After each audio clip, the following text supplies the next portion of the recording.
Hello, welcome back to the Scale Modelling Cafe. Welcome to the final part of the Laminar Flow Designs Spitfire Mark 14 conversions. Exciting one this. This is the paint, my favourite stage, and I'm going to concentrate on this video on the bubble top. And just at the end you'll see some final reveal photos of the Razorback as well. Primer, my primer of choice is the Mr. Surfacer. It's the finishing one, the priming one. I think it's 12 or 1500, can't remember, but just thinned with their thinner and nice light coats. On with the medium sea grey. Always tricky this after the Mr. Surfacer because the colours are very similar. Just going to lay that down. This is MRP, and then we're going to do my usual method of highlighting and low lighting just to break things up a bit. And it can look a little bit over the top, I will say, but we want that. We want a higher contrast. Here's the low lights, because when we do all the other layers and the varnishes and the oils and blah blah blah, it's going to blend everything down. So you do want to kind of over exaggerate the shading just a little bit, I reckon. All the markings on this aeroplane are sprayed. All starts with the tail. On with the yellow first. So this is going to be Belgian. Just using the tape there as a spacer, and then we can mask off the yellow stripe in the middle. And I do find with the tail fin flash it's much easier to paint like really big stripes and then just cut one big square mask and put that over the top, and I find I get a much neater result. On with the red. This is MRP marking red. Now under the yellow base it is going to be a little bit more vibrant, and that's exactly what we want. It was a brighter red, and then this is the black, obviously not completely black, but it was based on NATO black, which is dark grey, darkened down with a bit of black, and there you can see the colours on the tail fin. Mask over the top, and then just some grey over the top just to avoid the pre-shading. Ocean grey going down. I was going to use MRP for this, but decided to use Tamiya, just like the Mark 12, because I enjoyed the process so much. When you look at pictures of ocean grey, it did weather quite significantly actually. It did lighten up quite a lot, so I lightened the base colour, and I ended up doing all the highlights as well, which added to the contrast. And if you look at some period pictures, you'll find sometimes the wings or parts of the fuselage were a little bit more faded than others. Adding highlights and lowlights as I go along as well. And there we are, that's quite a faded ocean grey.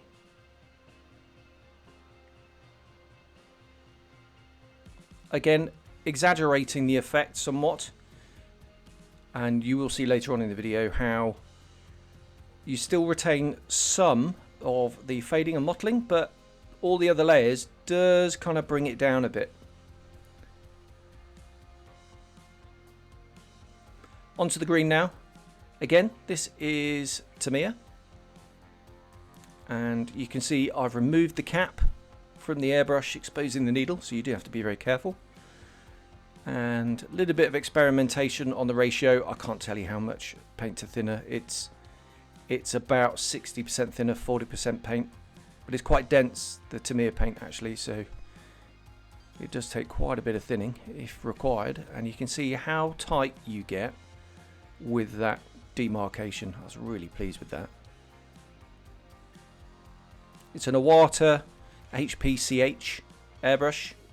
Again, I can't tell you the exact air pressure because I've got a Mac valve on my airbrush, and what I end up doing is just playing with that Mac valve. You can see it just on the bottom of the airbrush there underneath the colour cup, and that will adjust the air pressure. And what I tend to try and do is go as low as I possibly can while still getting a tight edge.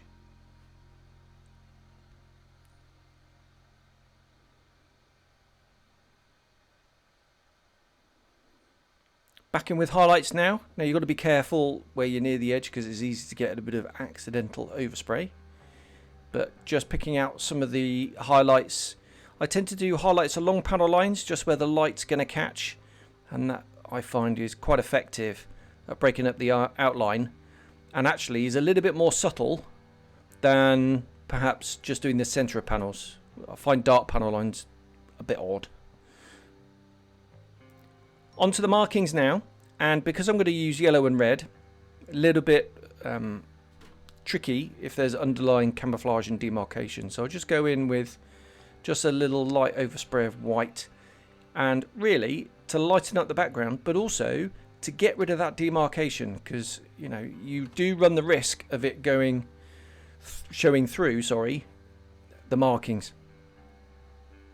Codes were in white, so these were done at the same time. All the markings were cut out on my silhouette cutter, designed it in Affinity Designer 2. I've got a video on how I go about designing my masks. You can go and check that out.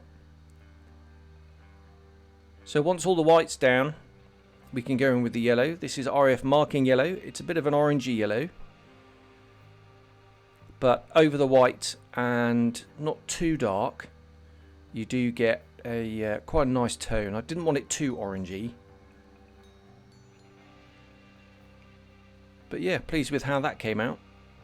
And then now you've got to be careful because it's very easy to get things out of register. So I put the red portion of the mask on first, then that yellow circle, and then remove the red, and then I can paint the red.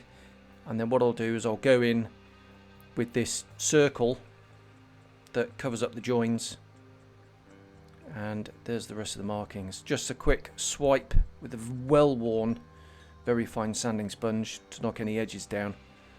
And there you can see the advantage of painting your markings with all that beautiful rivet detail shining through. Always a fun moment is demasking. Holding my breath as well.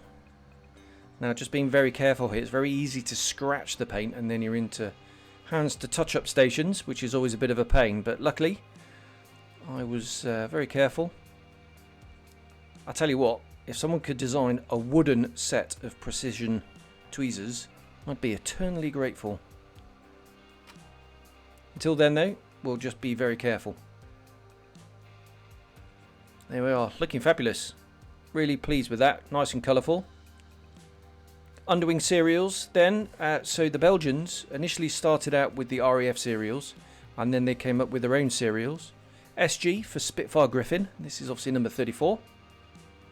And they put them under the wings, just the same as the RAF. Very careful to remove that central bit of the fore. And again, you see how fabulous that looks. Wing walkway markings, always a good idea to spray these on Spitfire kits, I think. Difficult to get the exact width, but just using a bit of seaman's eye and a steady hand. And yeah, I was really pleased with how these turned out actually. I still don't know if they're supposed to go ahead of the panel line or on the panel line or even behind the panel line. Answers on a postcard. Leave a comment if you know. Not forgetting the roundels, of course, because we don't want anything showing under the roundels. I do find if you put the black stencils down. On to the stencils now. No decals. These are the one-man army masks, and you can see how tiny they are. They're cut with freaking laser beams, and they are just superb. So I use these for the first time on the 32nd scale kit, the Mark 12 conversion, and now on the 48th conversion. I thought, okay, let's have a go. They're really small, but it worked an absolute treat, as you'll see. Way better than decals. Unfortunately, Sven doesn't do a specific Mark 14 set, or actually, I don't think even the Mark 9 set. So this is the Mark 1 set, but a lot of the stencils are carried across all the different versions. I mean, look at that. Come on, shave off. Absolutely beautiful. Same underneath. Just lovely. And actually, not that time consuming either. Actually quite quick. Finishing off on the tail and the serial number. White again over the grey and the green. This is MRP white. It's very opaque. Works a treat actually.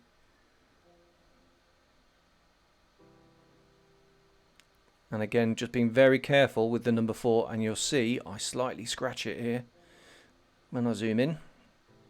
So you do have to be really careful.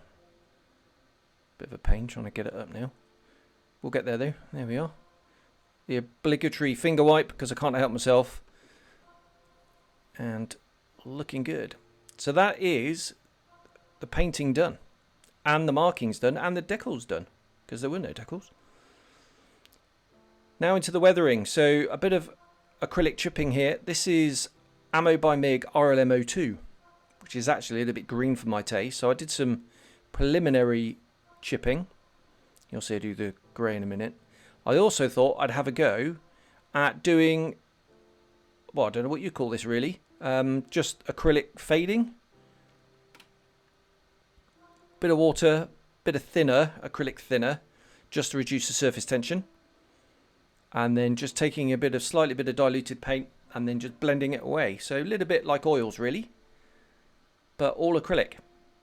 And actually I was really pleased with how it turned out. Unfortunately, it kind of got lost a little bit after the oil wash, but you can see there where I've done some panels and left some other panels.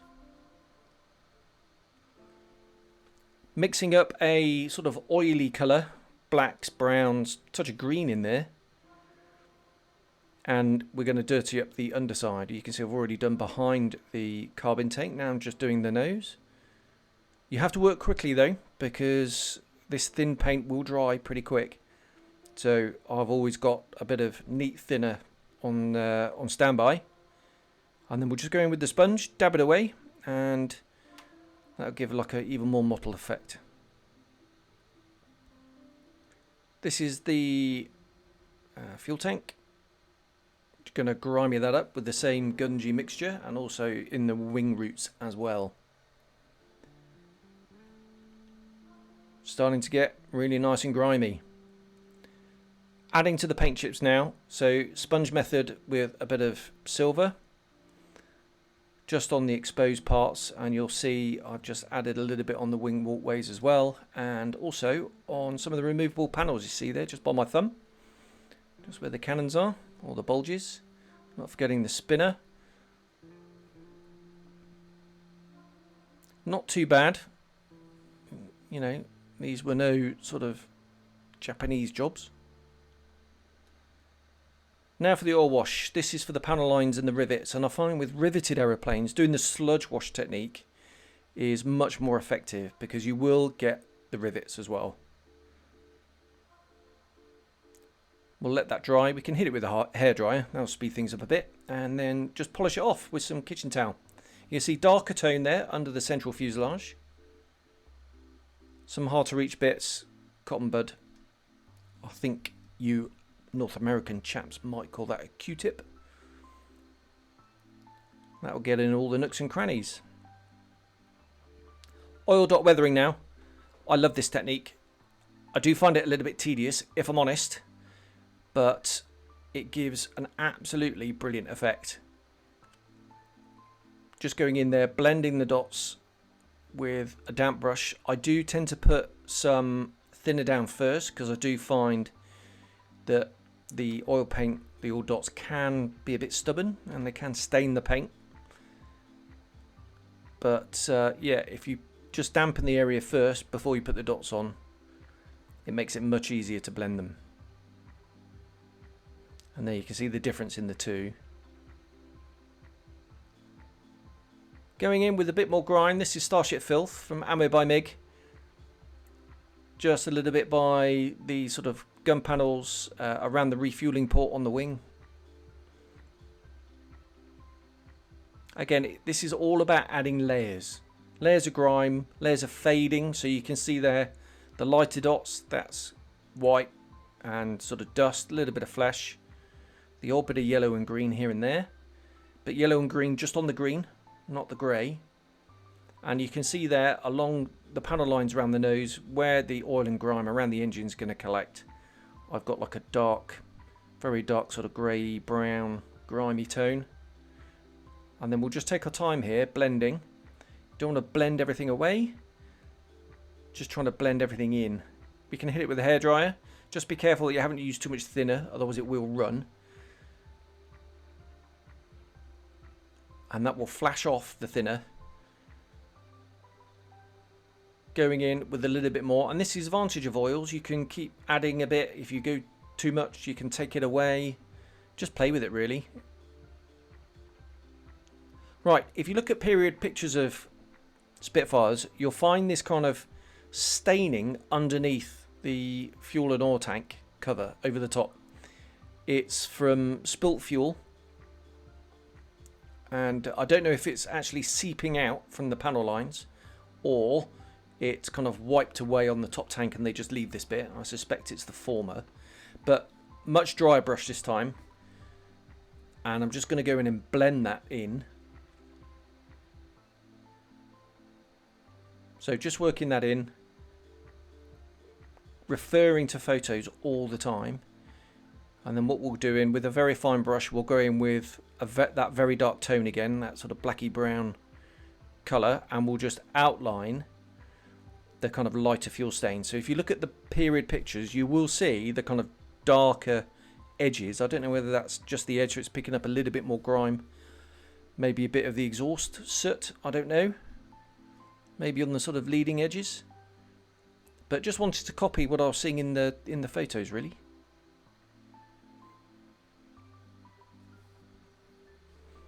There we are. It's a little bit subtle. Exactly what I wanted. This is not subtle. On Spitfires, very common to see these very dark cordite stains coming out the shell ejector chutes. That's easy for me to say. Yeah, lots of black, a little bit of Starship filth in there as well. Tiny bit of brown. Tiny. I do want the predominant colour to be black, and then we'll just blend that in. Yes, this was a peacetime aeroplane, but you know, gunnery practice was fairly common back then, and it's fairly common now actually. I remember practicing firing the gun on the Tornado, and some of those aeroplanes at the end of the day were utterly filthy. Just a bit of grime and streaking back at the tail. So I've put that grimy colour into the join and then streaked it back in a few areas. And then we'll just blend that with a damp brush. And now just adding to the dirt and grime underneath. So this is the kind of the pre-oil streaking layer. Just building up the grime. This is oils. So this builds on top of the acrylics. Just going in there again with the damp brush, going along the panel lines, things like that, adding to that sort of grime. And then when that's dry, this sort of oily tone, which I mixed up, it's a bit of Starship filth as a base, bit of green, bit of brown, bit of black, until I was happy. And then we'll just draw that on and then streak it back. And if you look at a lot of Spitfires, even the sort of post-war ones, they were absolutely minging underneath.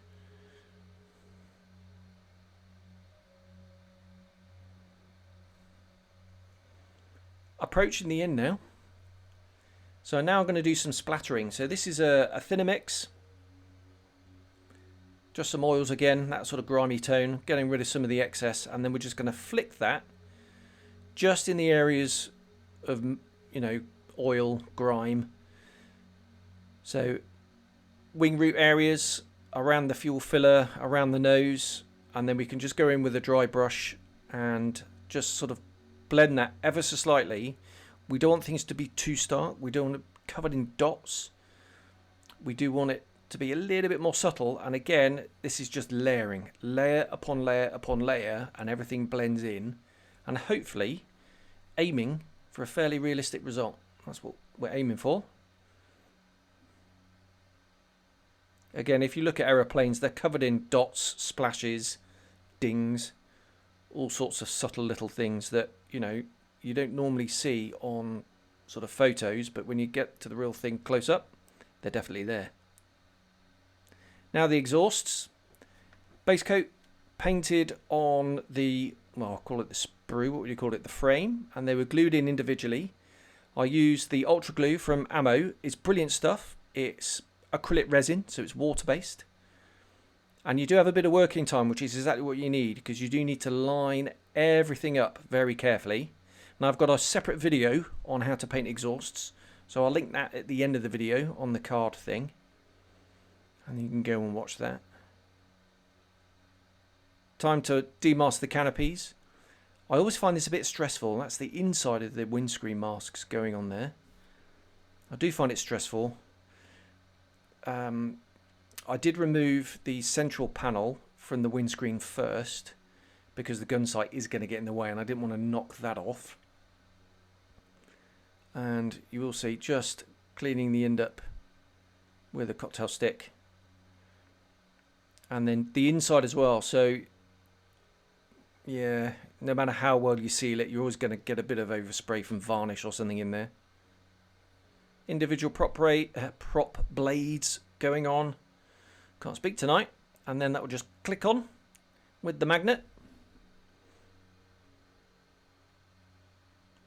And now we're really at the final bit. I'm just going to use the trap wash over the exhaust and then a tiny bit of oils, and then we're going to spray the exhaust stain at the very end. So that was Tamiya Acrylics, a very dark black brown, and then just a little bit of sort of buff over the top. And this is the final stage. So thank you very much for watching. Love these projects. They are beautiful conversions and hope you enjoy the photos. See you soon. Cheers. Bye bye.